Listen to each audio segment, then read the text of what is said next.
வணக்கம் wind fisherman. மூன்றாவது நாள் காலையில் நம்ம கடலில் வந்து மடியை தான் தள்ள போகிறோம். இன்றைக்கி என்னென்ன மீன்கள் நம்ம pelagic mid water pelagic travel tour என்னென்ன மீன்கள் பிடிச்சிட்டு வர்றது அப்படிங்கிறத பார்க்கலாம். வீடியோவை லாஸ்ட் வரைக்கும் ஸ்கிப் பண்ணாமல் பாருங்கள். நம்ம சேனலுக்குள்ளே யாராவது புதுசாக வந்திருந்தீங்கன்னா சப்ஸ்கிரைப் பண்ணி உங்களுடைய லவ் அண்ட் சப்போர்ட்டை தெரிவிக்க விடுங்க.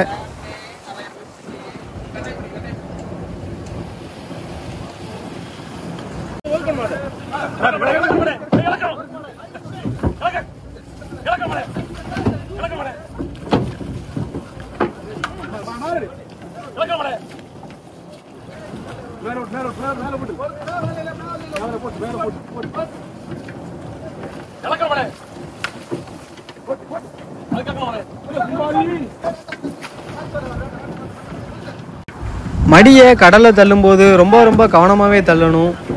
மேவலையும் மடவலையும் ஒன்று போல் வச்சு தள்ளி ரூட்டு விழுந்துட்டு அப்படின்னா மடி கிழிஞ்சி மீன்கள் எதுவும் பிடிக்காமல் வேலைப்பாடம் மட்டும் நம்மளுக்கு கொண்டு வந்துடும். அதனால பழைய ஆளுக்கு எக்ஸ்போர்ட்டான ஆளுக்கு மட்டும்தான் கரெக்டாக முன்னாடி நின்று மடியெல்லாம் தள்ளுறது அவங்க தான் தள்ளுவாங்க.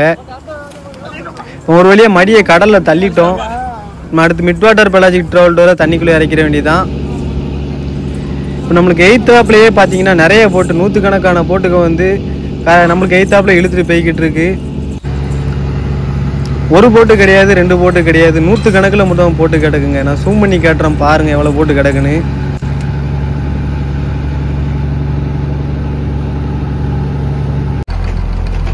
ஒருபடியாக 2 ஹவர்ஸ்க்கு அப்புறம் வந்து நம்ம வந்து மடியை வாங்க ஆரம்பிச்சிட்டோம். இப்போ வந்து ஸ்டீல் ரோப்பு தான் வந்துக்கிட்டு இருக்கு.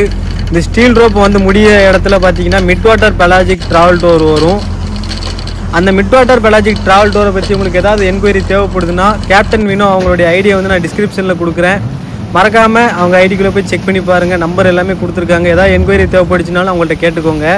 இந்த போர்டு வர்ற ஷேப்புமே பாருங்கள், ரொம்ப அழகாக வருது. கடலுக்கு அடியில் உள்ள பவளப்பாறைகள் எதையுமே சேதாரப்படுத்தாமல் மிடில் ஏஜில் இருந்து கடல் மட்டத்திலேருந்து இழுத்துட்டு வரும். அதனால் வந்து இதுக்கு mid water pelagic travel tour அப்படிங்கிறது வச்சுருக்காங்க பேர். இது வந்து நம்ம நாட்டில் இந்தியாவில் உள்ளது கிடையாது, ஃபாரின்லேருந்து யூரோப்லேருந்து இம்போர்ட் பண்ணியிருக்கிற போர்டுங்க இது வந்து.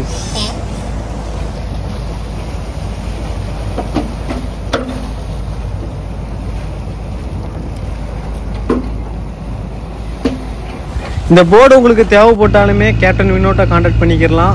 அவங்க வந்து இம்போர்ட் பண்ணி கொடுத்துக்கிட்டு இருக்காங்க இந்த மாதிரி போர்டுகளை வந்து.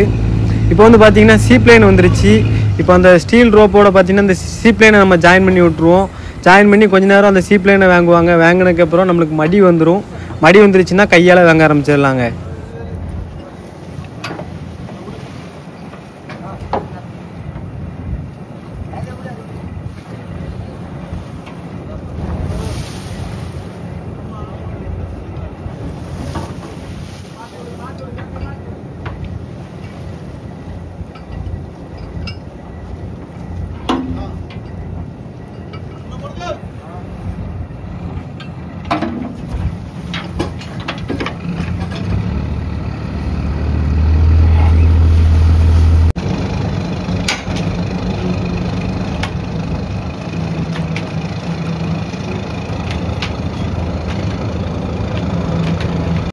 மடி ரொம்பவே கிட்ட வந்துருச்சு. இப்போ பார்த்தீங்கன்னா போட்டுக்கு அந்த பின்னாடி போட்டு பின்புறம் மட்டும் பார்த்தீங்கன்னா எவ்வளோ அலைகள் கிளம்புது, அதே மாதிரி கடலே எப்படி கிடக்குதுன்னு பாருங்கள். இப்போ அந்த இடத்துல ஒரு ஆள் குதிச்சாச்சு அப்படின்னா டைரெக்டாக ப்ரொப்பலருக்குள்ளே போயிடுவோம். ஏன்னா போட்டு வந்து ரிவல்ஸில் வந்துக்கிட்டு இருக்குது. அந்த அலையுமே பார்த்தீங்கன்னா நம்ம போட்டோட பின்புறத்தை வந்து முட்டிக்கிட்டு இருக்குது.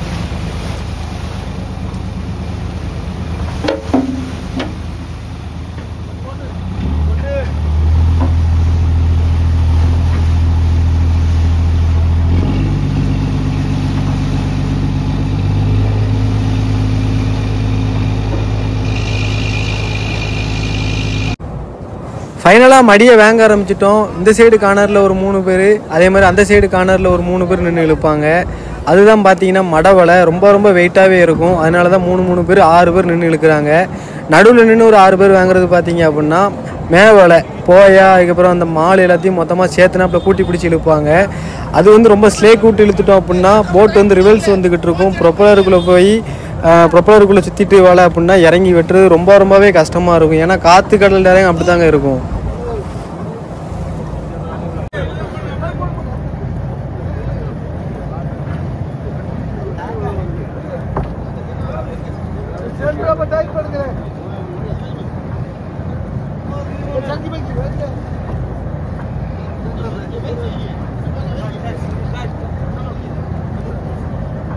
இப்போ மேவலை இழுக்கிறது ரொம்பவே ஸ்லோவாயிருச்சு. என்ன காரணம்னா மடவலை வர மாட்டிக்கு. மடவலை வர தான் மேவலையும் சேர்த்து இழுக்கணும். மேவலையை மட்டும் நம்ம இழுத்து போட்டோம்னா மடவலை வந்து அப்படியே கடந்துக்கிட்டே இருக்கும்.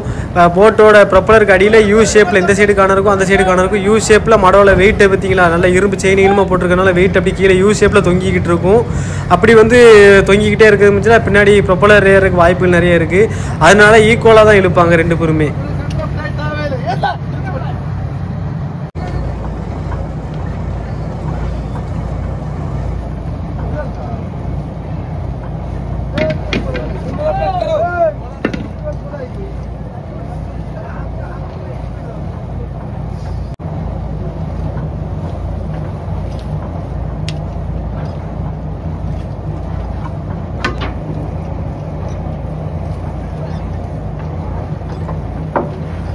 இப்போ நம்ம போட்டோட கேண்ட்ரிக் மேலே ஏறி நின்று இந்த வீடியோ ஃபுட்டேஜ் எடுத்துக்கிட்டு இருக்கோம். நம்மளுடைய செல்ஃபி ஸ்டிக் பார்த்தீங்கன்னா சென்னையில் பழவேற்காட்டுக்கு நான் போட்டுக்கு போயிருந்தேன். அங்கே ஓனரோட வீட்டில் வந்து மறுநாக்கில் போட்டு வந்துட்டேன். அவங்க எடுத்து வச்சுருக்காங்க. நான் இன்னொரு டைம் அங்கே போகும்போது பார்த்தீங்கன்னா அதை எடுத்துகிட்டு வரணும். அந்த செல்ஃபி ஸ்டிக் இருந்துச்சு அப்படின்னா இதோட இன்னும் வேறு லெவலில் எடுத்துருக்கலாம் வீடியோ. அந்த செல்ஃபி ஸ்டிக்கு தான் இல்லாமல் போயிடுச்சு. அதான் மனசுக்கு ரொம்ப ரொம்ப கஷ்டமாக இருக்குது. அந்த செல்ஃபி ஸ்டிக்கோட ப்ரைஸ் பார்த்தீங்கன்னா 1500 வந்துச்சுங்க. நான் வந்து ஃப்ளிப்கார்ட்டில் ஆர்டர் போட்டு வாங்கினேன். அந்த செல்ஃபி ஸ்டிக்கு செம்ம குவாலிட்டியாக இருக்கும், நல்லா ஸ்ட்ராங்காக இருக்கும். அதே மாதிரி அங்கிட்டு இங்கிட்டு கிடுக்கிடுன்னு ஆடாது. அந்த செல்ஃபி ஸ்டிக் உங்களுக்கு வேணும்னா நான் வந்து டிஸ்கிரிப்ஷனில் லிங்க் கொடுக்குறேன். மறக்காமல் நீங்கள் கான்டாக்ட் பண்ணி செக் பண்ணி வாங்கிக்கோங்க. நல்லா இருக்குங்க உண்மையிலேயே. இப்போ நம்ம மடியை பக்கத்தில் வாங்க ஆரம்பிச்சிட்டோம். தூர் கிட்ட வந்துட்டு எவ்வளோ டால்ஃபின் மீன்க சுற்றிட்டு அழைத்து பாருங்கள். அப்புறம் எந்த அளவுக்கு நம்மளுக்கு மடியில் மீன்கள் கிடக்குன்னு நினச்சிக்கோங்க.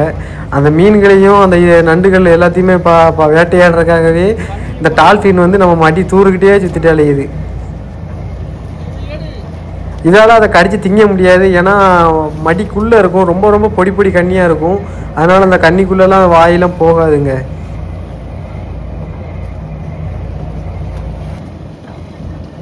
இழுவை விசைப்படகுல இன்றைக்கி தான் முதல் டைம் பார்த்தீங்கன்னா இந்த டால்ஃபின் மீனை பார்த்துருக்கேன். இதுக்கு முன்னாடியே பார்த்தீங்கன்னா ஆழ்கடலில் பருவலை போட்டுக்கு நம்ம 25 days 20 days இந்த மாதிரி தங்கி அங்கே ஆழ்கடலில் மீன் பிடிக்கிற இடத்துல பார்த்தீங்கன்னா இந்த மாதிரி டால்ஃபின்ஸு அதுக்கப்புறம் திமிங்கலம் அதிக அளவில் நான் பார்த்துருக்கேன். நீங்கள் யாராச்சும் இழுவை விசைப்படகுல போகும்போது இந்த மாதிரி பக்கத்தில் டால்ஃபின் யாராச்சும் பார்த்துருக்கீங்களா? அப்படி பார்த்துருந்தீங்கன்னா எனக்கு கமெண்டில் சொல்லுங்கள். தூர் ரொம்பவே கிட்ட வந்துருச்சு. இன்னும் கொஞ்ச நேரத்தில் தூரை வந்து வீஞ்சு மூலியமாக சாம்பிடுவோம். சாம்பி என்னென்ன மீன்கள்லாம் வந்திருக்கு அப்படிங்கிறத பார்த்துடலாம். இன்னும் வரைக்கும் நம்ம சேனலை சப்ஸ்கிரைப் பண்ணாமல் பார்த்துக்கிட்டு இருந்தீங்கன்னா ஒரே ஒரு சப்ஸ்கிரைபை தட்டி விட்டுக்கோங்க. அடுத்தடுத்த வீடியோ வேறு லெவலான ஒரு இன்ட்ரெஸ்டிங்கான ஒரு கண்டென்ட்டோடு உங்களை வந்து சந்திச்சுக்கிட்டே இருப்பேன் அடிக்கடி.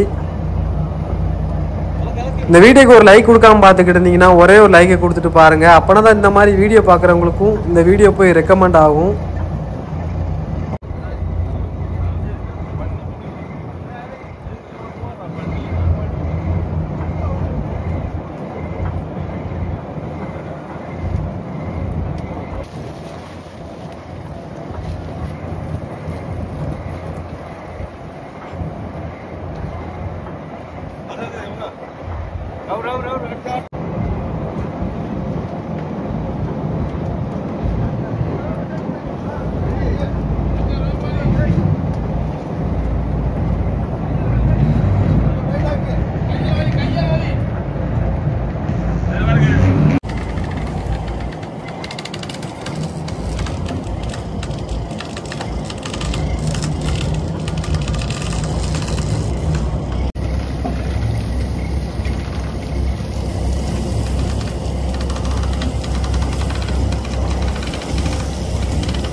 கிட்டத்தட்ட ஒரு 3 மணி நேரத்துக்கு மேலேயும் போராடி இந்த தூரை மேலே தூக்கிட்டோம். இதை தட்டி பார்த்ததுக்கப்புறம் தான் என்னென்ன மீன்கள் கிடக்கு அப்படிங்கிறது தெரியும். ஆனால் அதிக அளவில் பார்த்தீங்கன்னா சிகப்பு நண்டுகள் கிடக்கு.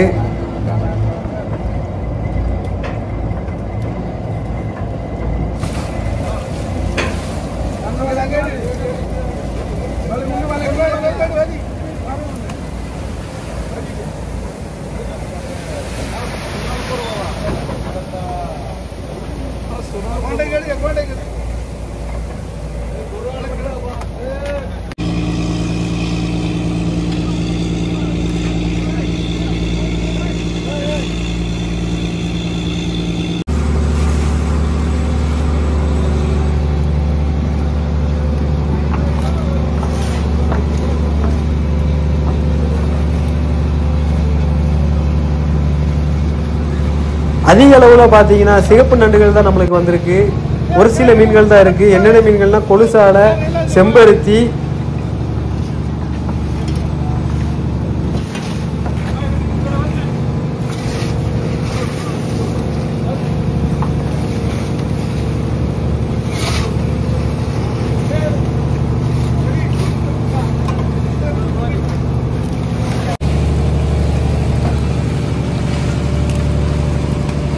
எவ்வளோ சிகப்பு நண்டுகள் பிடிச்சிருக்கோன்னு பாருங்கள். எல்லாமே துடிக்க துடிக்க உயிரோடு இருக்குது. அதுக்கப்புறம் சாவாழை மீனுமே இருக்குது. வேறு நம்மகிட்ட ட்ரை ஃபிஷ் இருக்குது. சாவாழை கருவாடு, வஞ்சர மீன் கருவாடு, மாசி கருவாடு, நெத்திலி கருவாடு, சாலை மீன் கருவாடு. ட்ரை ஃபிஷ் உங்களுக்கு ஃப்ரெஷ்ஷாக தேவைப்படுது, நம்மக்கிட்ட உள்ள ப்ராடக்ட் தான் தேவைப்படுதுன்னா வீடியோவில் கொடுத்துருக்கேன்ல என்னோடய நம்பர் தான், வாட்ஸ்அப் பண்ணுங்கள் மறக்காமல். கிட்டத்தட்ட ஒரு 3.5 மணி நேரமாக இழுத்து இப்போ இவ்வளோ நண்டுகள் பிடிச்சிருக்கோம். அந்த நண்டுகளை ஃபுல்லாத்தையுமே சல்லி காசு கூட உதவாதுங்க. இப்போ ஃபுல்லாத்தையுமே நம்ம கடலில் தான் வளர்த்தியும் அப்படியே தள்ளி விட்டுருக்கோம் பாருங்களேன். ஒரு 3.5 மணி நேரம் இழுத்து 50,000 ரூபா டீசல் செலவு பண்ணி அவ்வளோத்தையும் அவ்வளோ நண்டுகளையும் கடலை தள்ளிக்கிட்டு இருக்கோம். மீன்கள் பார்த்தீங்கன்னா ஒரு வட்டா ஒரு 20 கிலோ அவ்வளோ தான் வந்திருக்கும் மீன். ஆமாம், 300 கிலோ நண்டு வந்திருக்கு. 300 கிலோ நண்டை கடலை தள்ளிக்கிட்டு இருக்கோம். 20 கிலோ மீனை எடுத்து வச்சுருக்கோம். அந்த மீனுமே அந்த நண்டில் கடிபட்டு தாங்க வந்துச்சு அவ்வளோ மீன்களுமே. ஒருவேளை நான் அந்த பார்வையாளர்கள் இடத்துலேருந்து ஒரு கொஸ்டின் வைக்கிறேன். ஒருவேளை நீங்கள் அந்த கடலுக்கு போய் இவ்வளோ நண்டுகள் பிடிச்சிருந்தீங்கன்னா இந்த நண்டு நீங்கள் என்ன செய்வீங்க அப்படிங்கிறது எனக்கு மறக்காமல் கமெண்டில் சொல்லுங்கள். ஆனால் அந்த நண்டு ஒரு பிரயோஜனம் கிடையாது. குழம்பு வச்சாலும் ஒன்றும் இருக்காது, கறியே இருக்காது. இதில் வந்து தண்ணி மட்டும்தான் இருக்கும். அதனால தான் அவ்வளோத்தையும் கடலை தள்ளுறோம்.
இந்த வீடியோவை நான் இந்த இடத்துல இதோட எண்ட் பண்ணிக்கிறேன். அடுத்த வீடியோவில் நிறைய மீன்கள் பிடிச்சி போடுறேன். நம்ம சேனலுக்குள்ளே யாராச்சும் புதுசாக வந்து சப்ஸ்கிரைப் பண்ணாமல் பார்த்துக்கிட்டு இருந்தீங்கன்னா சப்ஸ்கிரைப் பண்ணி பக்கத்தில் உள்ள பெல் பட்டன் அமைக்கி ஆள் கொடுத்து வச்சுக்கோங்க. அடுத்த போடுற வீடியோ உங்களுக்கு டக்குன்னு நோட்டிஃபிகேஷனில் வந்துகிட்டே இருக்கும். சோசியல் மீடியாவில் நம்ம இன்ஸ்டாகிராம் ஐடி விண்டு ஃபிஷர்மேன் தான், மறக்காமல் ஃபாலோ பண்ணி வச்சுக்கோங்க. வீடியோவில் கொடுத்துருக்க வாட்ஸ்அப் நம்பருக்கு மறக்காமல் கருவாடு வாங்குறதுக்கு ஆர்டர் போட்டுக்கோங்க. நல்லா ஃபஸ்ட்டு குவாலிட்டியாக உள்ள கருவாடாக இருக்குங்க.